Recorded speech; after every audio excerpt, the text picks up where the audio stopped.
There's two outlets like right behind me, and this is really low. Hold please. One day I'm gonna turn the camera on and not have to readjust anything. Maybe not. Fuck. Where's my drink? Lord. Caffeine, please. Hi friends. I hope you're doing well and having a great day so far. We're back, baby. I got my lights because I was really needing to have like the setup that I normally have. Feels good to be back on set.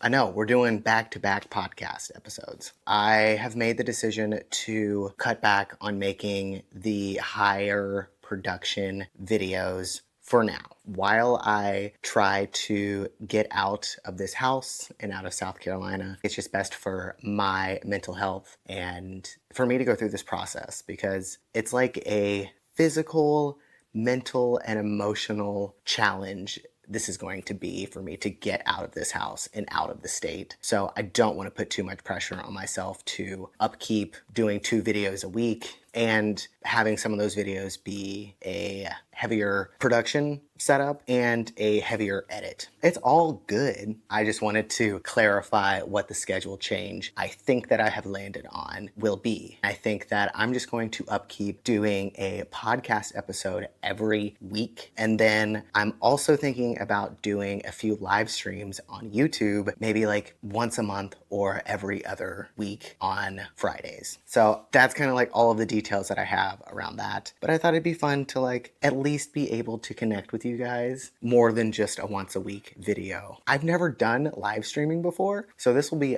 a brand new experience for me. But I wanted to know, what would you want to see me do on a live stream? I think one option I had was I would actually do one of the YouTube reaction videos live. So you would get to see me watch the entire video. So you'll see my direct reaction, which feels scary, but it's okay.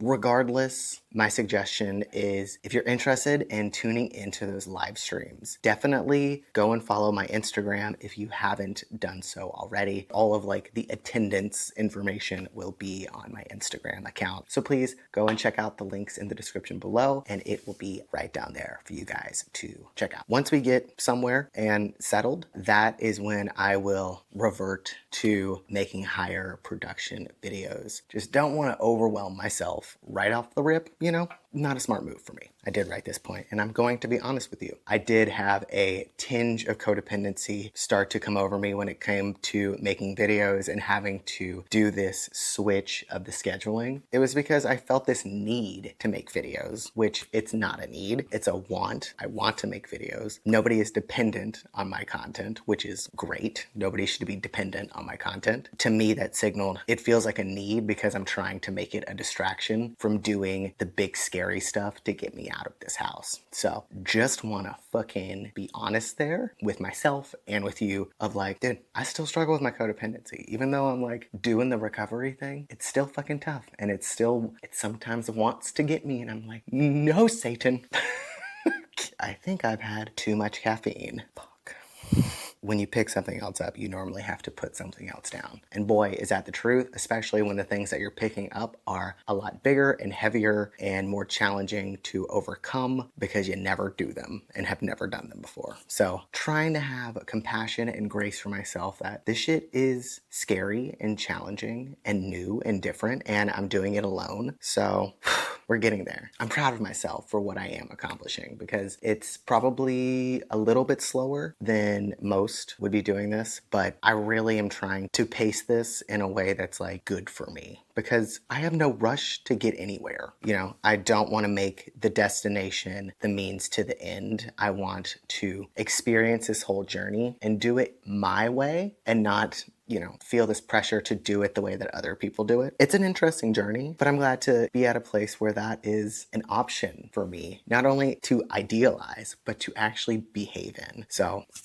recovery, it works if you work it. So the real topic that I wanted to talk about today is I really enjoyed sharing bits from this book last time. That was fun for me. I'm still chucking away at this book, but the last chapter that I read was about desire. It's so interesting. What Dr. Hawkins talks about in this book really reminds me a lot about Joe Dispenza's work, where it's talking about manifesting and it's talking about letting go of the grasping for things and letting the object of desire kind of melt away into the background so that you surface the desire, the feeling comes up, you acknowledge it, you accept it, and then you let it go. That is just how you get things manifested in your life without suffering. I have examples of these where I have really wanted something and I didn't have to strive for it to happen. It just kind of happened. And the one experience that is like always comes top of mind to me is Google, how Google found me. I had said for a long time, I wanted to work at Google just because it got me closer to YouTube. And YouTube was what I was actually passionate about. I think that I just kind of manifested it without intention. So if I had actually put intention behind it, it probably would have happened even more quickly than it did. So the story of how I got my job at Google is I had been making YouTube videos since I was 18, went to college from 20 to 24, graduated June 2014, and then Google actually reached out to me. I think it's starting in maybe late June or early July of 2014, and like blowing my shit up. They were just like, Google wants to hire you. And I'm like, there is no Google in South Carolina, because I had no idea that there was a Google in South Carolina. And so I just kept denying it. I was like,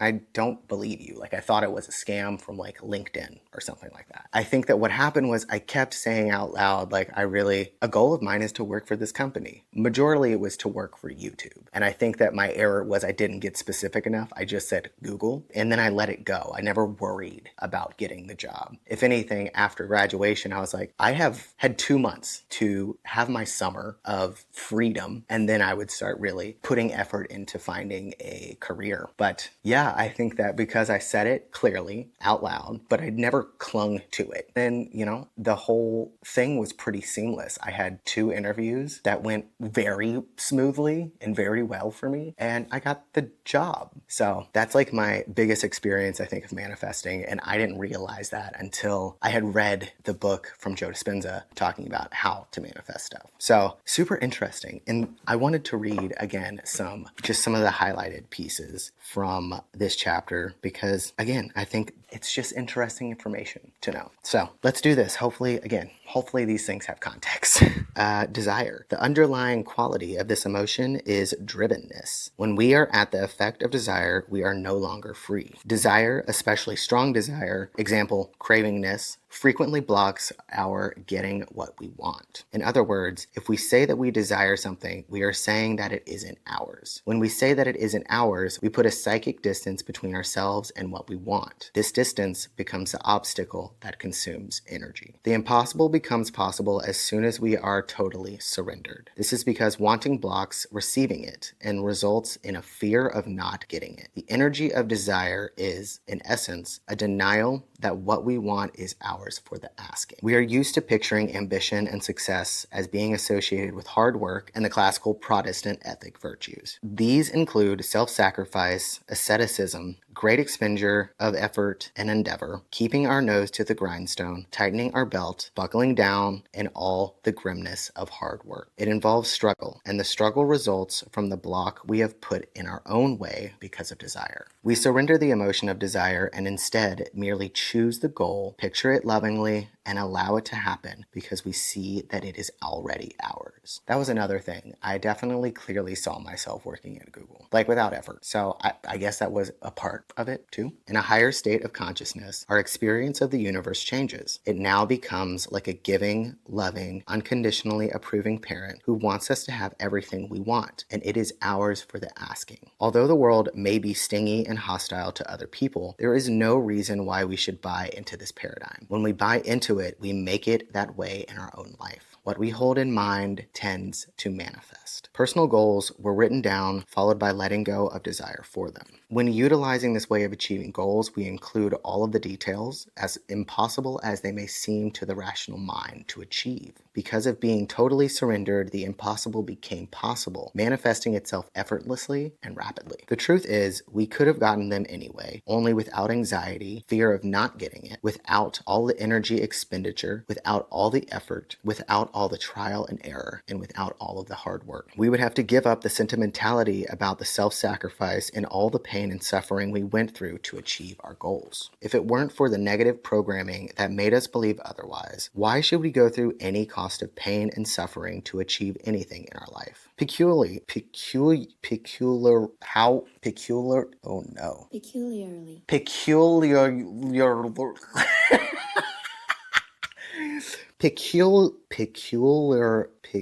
I haven't had a word that I haven't been able to pronounce before like this. That's English, so I'm freaking out.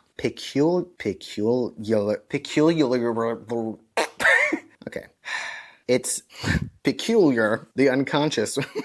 It's peculiar how the unconscious will allow us to have only what we think we deserve. The more we hang on to our negativity and the small self-image that results, the less we think we deserve. And we unconsciously deny ourselves the abundance which flows so easily to others. The general progression of the levels of consciousness as we go from the lowest to the highest is to move from havingness to doingness to beingness. Once we have proven to ourselves that we can have, that our basic needs can be fulfilled, that we have the power to provide for our own needs and those of others who are dependent upon us, the mind begins to become more interested in what it is that we do. As we move up in lovingness, our doingness is less and less preoccupied with self-service and becomes more and more oriented to being of service to others. Service is not sacrifice. At that point, it is no longer what we do in the world, but what we are that counts. People now seek our company, not because of what we have, not because of what we do in society's labels, but because of what we have become. Because of the quality of our presence, people just want to be around us and experience us. We become described as a charismatic person. It is this disparity between what a thing is in itself and the glamour that we have attached to it, which leads to disillusionment. Glamour means that we have attached sentimentality, or we have made it bigger than life. We have projected onto a thing a magical quality that somehow leads us to believe that once we have acquired it, we will magically achieve some higher state of happiness and satisfaction. Winning is sometimes not as liberating as glamour would want us to believe. Emotional goals are also glamorized by sentimentality and emotionalism. Glamorization is living at a fantasy level. Therefore, when we proceed to let go of a desire, we must dissect away